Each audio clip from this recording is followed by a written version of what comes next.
Well, wait just a minute here. Is it 11:30 a.m. Pacific Standard Time in between the dates of April 26th and May 21st?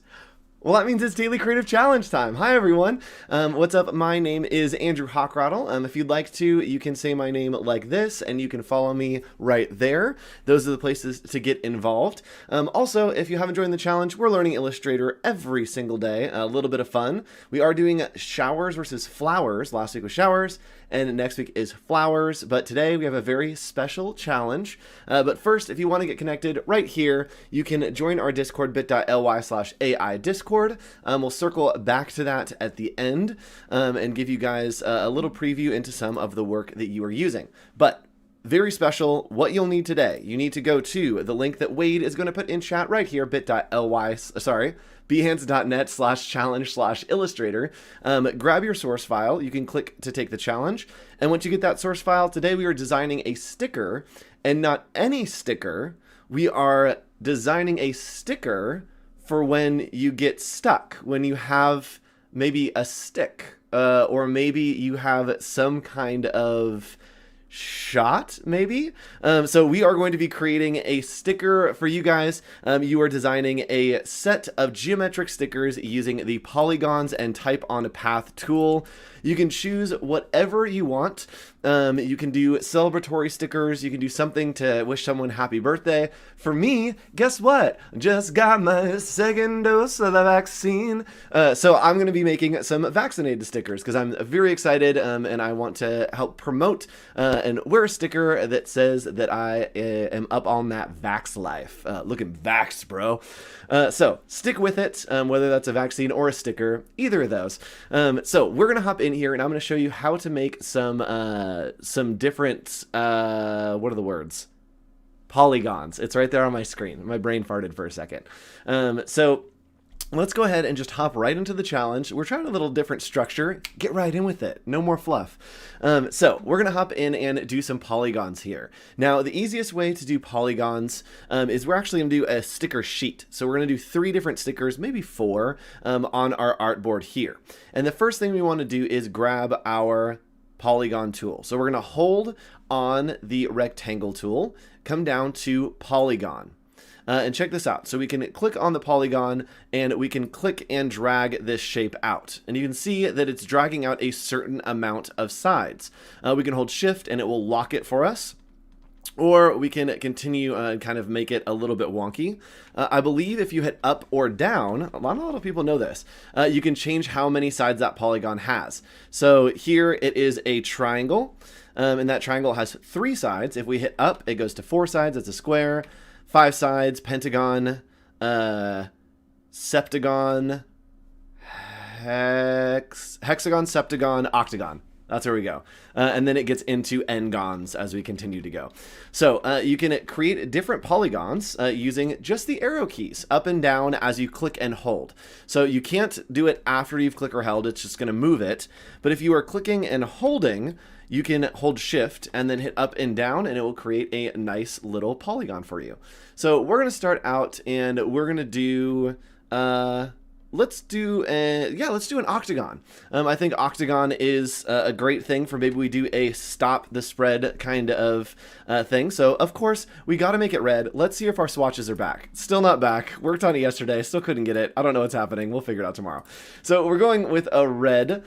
We've got our red octagon here and I'm just going to put this right in the center. I'm going to use those aligning tools and we are going to bring it all the way up. And now what I like to do when I'm designing stickers is put it on some kind of context. So instead of having the white background, I'm actually going to grab and drag out a box all the way across. And I'm just using M to grab the rectangle tool. And we're going to make this box a little bit of an off gray. So I want to make it, there we go, just that much gray. And we're going to right click and we are going to arrange and send to back. And yes, speaking of doses, Kyle T. Webster has a brush pack to help support India's COVID relief efforts. Wade just dropped the link in chat. If you're watching the replay, Wade's about to drop that link in chat. So go support, grab those brushes, and help a good cause. So here we go. Here's what we're going to do. So we made our little stop the spread kind of thing, and we are going to maybe put some type in here, right? Maybe we want to put the words stop the spread. But before we do that, I need to keep in mind what I'm going to be doing with this, right? I'm creating a sticker, and usually stickers need something that's called a bleed. And a bleed is a little bit of an area to where if it is cut, it has overlap. And so usually it needs a white area around it. So we actually learned a trick yesterday that's going to help us again today. We're going to go to Object, Path, and Offset Path. And we're going to offset this path to give it a nice, maybe 1-inch border. This is a big sticker. So we'll hit OK. And then we're just going to make that white by using the eyedropper tool and grabbing the white here. Now, if you want to make it a little bit of a softer sticker, with this selected, you can grab the direct selection tool up here, the white one, and just round these corners out a little bit, right? And it's going to give us that nice little bubbly sticker look. From there, we're going to select this back object, and I want to add a little bit of dimension. So I'm just going to go to Effect, Stylize, and Outer Glow. Now, I like Outer Glow better than Drop Shadow, so we're going to go ahead and just make quite a nice blur. That's too much. Let's do 0.5, and then let's take this down to maybe 30%. There we go. So now we've got a nice little bit of dimension. Feels like that sticker is kind of coming off the sheet. And now what we want to do is maybe some type on a path. So here, I think what we're going to do is I'm going to do something around the outside in a circle first, and then we'll put some type in the middle. So I'm simply going to grab the ellipse tool right here, and we are going to find the middle. So you can see right there, it turns purple and it says intersect. That is the middle of that shape. If you don't have that, you can go to View and turn on Smart Guides, and that will help you out. So we're just going to hover and find the center right there. And we're going to click and drag holding Alt or Option to do a circle from the center. And we're going to hold Shift to make it perfect. So we're going to keep that going until we have all the way around the edge, and that looks good for me. Now, again, my favorite thing, we've done type every day, and who says we're going to stop? We're never stopping. We're going to grab the type tool right here, and if you click and hold, you can actually use the type on a path tool if you want. I'm going to show you a little bit of a different way. You can grab the type tool and see how it has a box. That means you can drag out a type box, but if we hover over this, it turns into a circle. Now, this is not type on a path. You want to make sure, because you'll run into trouble here. If you click this and you start typing, it's actually going to type inside that circle. We don't want that. And so what we're going to do is we hover over the path is we're going to hold Alt or Option, and you'll see it change over to that nice little squiggly. And that's what we want. You want the squiggly with a T. So holding Alt or Option, now we're going to click, and it will put type on that path. Now here we are going to say, let's do some type around the outside first. Let's do Vax to the max. Let's do that. So let's go Vax, and we're going to make this super large by just changing the font size here. There we go. And we are going to change this type by hitting Command T to open up our type panel over here, and Command A to select all of the type. And I want to find something that's very thick and kind of juicy, and I think that the answer is probably Cooper. I didn't want it to be, but I think it is. Let's grab one that's available in Adobe fonts, though. So let's grab a nice, super thick sans serif, so we have something bold. Scroll down here, and let's do Dunbar. I love Dunbar. Actually, let's do Gibson. All right. So we're going to scale this up, make it nice and large, and we probably need to space it out a little bit. We can already see that it is moving along this path, right? Instead of being a straight line, it is following this path. And up here in the alignment in the paragraph panel, you can see that it's aligned to the left. Now we have these nodes that are kind of popping up here, and this is just telling us where it's starting, it follows the path, and then it ends on the other side, and the center is right here. Now, if you're aligning things, it's much easier to align it to the center. So I'm going to click on Center Type, and it will move that type to the center. We're also going to make that white just using the eyedropper tool. From here, I can actually grab this center node and just click and drag Oh, I grabbed the wrong one is the answer to what just happened. There we go. I was looking at chat and dragging. All right, so we'll click and drag it all the way so it becomes vertical right there, right? Looks good. So check this out. We are now going to move it so that instead of the bottom of these letters being on that curve, we're going to put the center of the letters on that curve, and that'll be more helpful for us to type. So with that selected, we are going to go to Type, Type on a Path, Type on a Path Options, and then here is where it gets fun. So we can turn on preview, and if you guys want to, you can set align path to center. That's probably a good idea just to get right that perfect little line going. But you can play around with the different effects. And if you're watching this on the Creative Replay, hopefully you've done this challenge, and now you can come back and create some new pieces using some new effects. Maybe a ribbon kind of makes it so that it curves. The skew makes it so that it kind of follows and kind of like curves the letters on the path.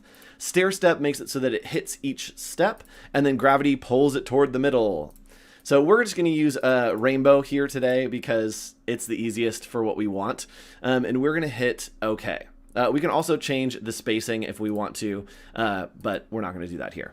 So we're going to hit OK, and now we've got this, and we can shrink it down just a little bit. Oops.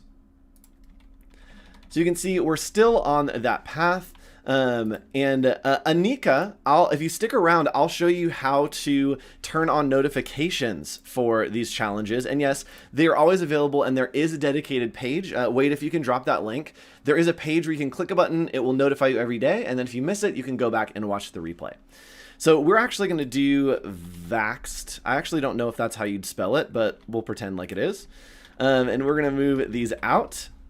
And then we also are going to do one on the bottom. So we're going to do another circle on the bottom here. And the way we're going to do that is we are going to copy, and then we are going to go to Edit and Paste in Place, or Control-Shift-V is the hot key. And that is going to make a copy. So if you see here, check it out, we actually have two of these. It's just made a copy of our type. And what we're going to do is we're going to grab this node, and you can see that it's pointing upward, which means that the letters need to point from to the outside of the shape. But we're going to do it the opposite way because we want the letters to go to the bottom. And so if I just drag them down to the bottom, that's a problem, right? We have it so that now it's upside down. We want it to face the other way. And since that node was pointing outward, that's the way that the letters go. So what I'm going to do is grab this and bring it to the middle and bring it inside. And now it's saying, hey, I want the letters to face this way. And we're going to let go. And now we have the letters on the inside. And this is going to just say Max. And from here, we can add in some few other little accents. The spacing on this got a little bit weird, but what's great is that this is live type. So I'm going to go ahead and actually lock down the background by selecting all three of these and hitting Control-2, or going to Object Lock Selection.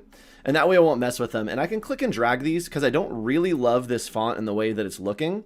And so what I'm going to do is I'm just going to find a nice kind of thick. Ooh, that looks cool. Let's do that one. So let's go there, and that looks better to me. There we go.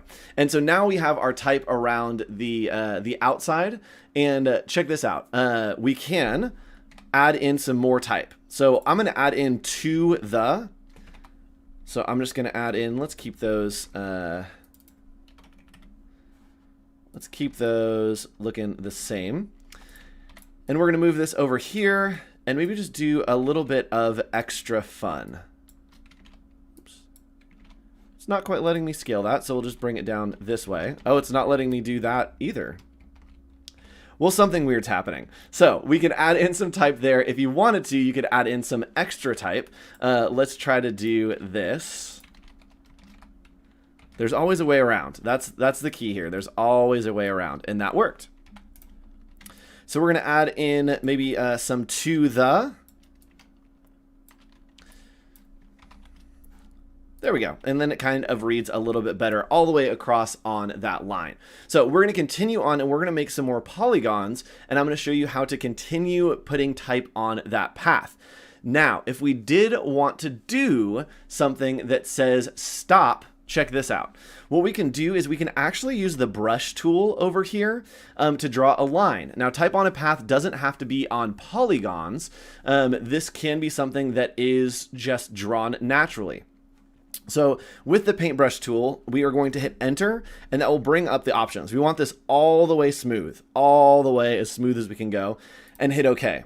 And from there, we're going to kind of draw maybe a little swoosh. That looks like a fun swoosh. And with this line, you can see with the type tool, if we hover over it, we can just click and it has that little swoosh on it, which means we're going to type on the path. So here's what happens. Wherever you click on a path is where it starts typing. You want to start at the very beginning of your line and then type through there. So we're going to start at the very beginning here on this anchor point, and we're going to hit click. There we go. We are going to take this type, and we're actually going to use Dunbar. I'm going to go ahead and just change this over because something weird's happened over there. And you can see now that we have the type on that path, and it's following that nice little wiggle. So we have the start here, the middle here, and then the end there. If we wanted to, we could have it start a little later by just grabbing this node and pulling it over. We are going to align this again, type on a path. We are going to do type on a path options and align it to the center right there. And you can see that now it is following that line a little better. So we're just going to have the word stop and then use our type panel to space it out a little bit right there. Ooh, funky. Super fun. And from there, we can kind of align it to that. That looks good. I love it. And we're actually going to do, let's do 3 of these. Let's just do stop. I think that's fun, actually. Oh, it's the font. All right, so Globe's having some issues. So guess what? It's all going to Dunbar. Wow, looks great. Love the wave warp, right? Super fun. So you can do the pen tool. You can use the wave warp if you want. And check this out. So this is something that I like to use for polygons if we're creating maybe a badge, is we can come over here and we can grab the polygon tool again. We're going to click, and then we are going to add however many sides. I told you we could also do this by holding shift and then hitting up and down. So we're going to do kind of an odd look right here. That looks good to me. Right, a little bit of a weird polygon. This is a pentagon, 5 different sides. So check this out. What we can do is go to the type tool, and we can simply start here at the top and hold Alt or Option to grab that little wiggly line to make sure we're typing on a path. And we can click, and we can say something and have a message. So maybe we have, I got vaccinated. And it's going to follow that line all the way across, right? So that's kind of fun. And we can go to type on a path options, and then go to center. I wish there was like a fast hotkey for that, and hit OK. And you can see that it's hitting all of the shape and kind of following along with where we wanted it to go. We can again align it to it is the center, and that's actually going to give us a little more space so that it looks a little more balanced. You can always play around with the spacing to make sure that things are looking good, but you also can maybe put one big word on here. And so maybe the word that we want is your name, right? Maybe you want a check mark or something for your name. So I can just put my full last name here. Lots of letters, and we're going to continue, and it will wrap around those edges. So that's where it gets really fun, is when you can wrap around these edges and make it look right like it's all just one thing. I have my auto type on. Let's turn that off. So we're gonna go to edit and go to spelling and then turn off auto spell check. There we go. Looks a little bit better. And now we can see that it is following all of that type perfectly with my name all the way across. If we want it to face the other way, we can click and drag this to the center, and you'll see that it is going to face that other way right there. So that is a little more wonky, but again, kind of fun. So play around with type, see what you can make, and use, yes, this is Dunbar Tall. Yes, Dunbar is actually the font that is in all of the source files. So if you download the source file, you're able to just sync it. It will ask you, do you want to sync this font? And just click yes. I love Dunbar, so I put it in all of my fonts or all of my files so that you guys can sync it very easily. So here's your homework is to go and use type on a path. And if I hit Control Y, you can see our paths in here. Use type on a path to make a sticker. Something fun, something celebratory, happy birthday. You can make a sticker if you've gotten vaccinated. You can kind of play around and play with any kind of shape or thing that you want. And from there, what you're going to do is you're going to post over on Discord. So right here, I'm too tall. bit.ly/AI Discord. That is the place that you can post your work. And you also can go, for those asking, you can go to behance.net/challenge/illustrator. And this is the button. This is the big blue button. If you click this button, you can take the challenge and it will notify you right up here how I have 70 notifications. My goodness. And yes, we did do a lot today. So if you will get a bell here that says there's a new daily creative challenge. And then if you scroll down, you can watch old ones. So you can watch the videos. If you miss them or you want to watch a creative replay, you can watch all the videos and catch up right here on this site, behance.net/challenge/illustrator, bookmark it, put it in your saves, and then make sure that you can come back here. Now we'll start a new series on Monday. We are doing a series of challenges based on spring, the beginning of May flowers. And on Monday is my favorite challenge possibly that we've ever taught. We're going to be teaching variables in Illustrator. It's one of the craziest things to get your head around. We're going to get into spreadsheets. It's going to be crazy. So tune back in for that. And then if you want to, you can also circle back to older challenges right here. If you scroll all the way down to explore past challenges, they're all there for you. Now, I talked about the link a little bit, bit.ly/AI Discord. Make sure that you post there. And from there, you can see, check it out, the work that people are doing. So people have been doing awesome work and doing some really cool stuff.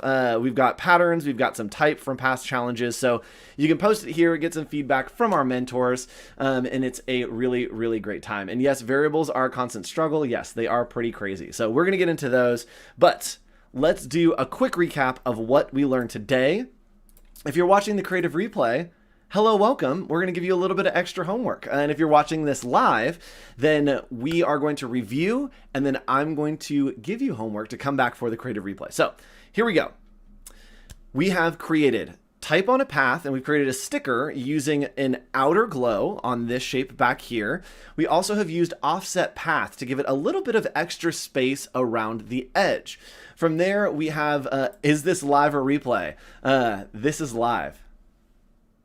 Okay, wait, we need to make sure that someone asks that right at that moment in the creative replay so that they think it's live as well. And yes, it's maybe both. It is live and a replay. So what we can do is we use type on a path to create this type following the circle. Then we went to type on a path options, and put it in the center so that it would follow that line perfectly. Now, these little wiggles, you can also type on a path when you just draw a random path as well. So here's my challenge for you if you're going to do the replay. If you're coming back in 2 weeks, definitely make a sticker, make it awesome, do some type on a path. But when you are done with that sticker, here's what I want you to do, is I want you to make a kiss cut sticker sheet. And what that means is you're actually going to make a bunch of stickers instead of just one. So I'm going to move this here, and then maybe you have another sticker over here. So you're going to make a sheet of stickers that maybe you do 4 stickers on your creative replay. And from there, check this out. What I want you to do is make sure that the printer has the ability to cut our stickers. They need to know where it gets cut because it's a single sheet that then gets cut. So what I want you to do is create 2 shapes. Okay, so we're making copies of that shape that we have that's the extra border around. And then from there, we're going to go to view. Nope. Yes, view, guides, and make guides. And what that's going to do is it's going to take these shapes and it's going to turn them into guides. So if we zoom in here, you can see that it just has these little green guides around the edge. And it's just hitting that edge. And what that is something for the printers to be able to look and say, this is where it needs to get cut. So what I want you to do, design a sheet of stickers, right? Do a set of 4 of them, and do the creative challenge today. Just do 1 sticker, fun, celebratory, then come back in 2 weeks, do 4 different stickers, and then go and make your die lines, as they're called, with guides. Another way to make die lines is simply to turn off the effects of that. You can turn off the outer glow, and then we're actually going to put just a super thin red stroke. And what this means for the printer is that there is going to be something that is cut outline. And yes, 100% magenta. Yes, printers definitely want specific things, so you can ask them. And then we can go into our layers panel right here, make a new layer, and then right click and arrange, send to current layer, and then name this to die cut. So that way we have a layer, right, with those red lines on it that the printer can turn on and off, so it doesn't affect the art, but it allows them to see where it goes. So come back for the creative replay in 2 weeks. I want to see all of your challenges over in Discord, and I'll see you next week. Oh no, actually, I'll see you 2:30 p.m. Pacific Standard Time today, just a little while, for an episode of Office Hours. Regardless of when you're watching this, there will be episodes of Office Hours happening then, so I can plug it. So make sure you tune in at 2:30 p.m. Pacific Standard Time right here on Behance for another episode of Adobe Office Hours, and I'll see you Monday for another creative challenge. Bye!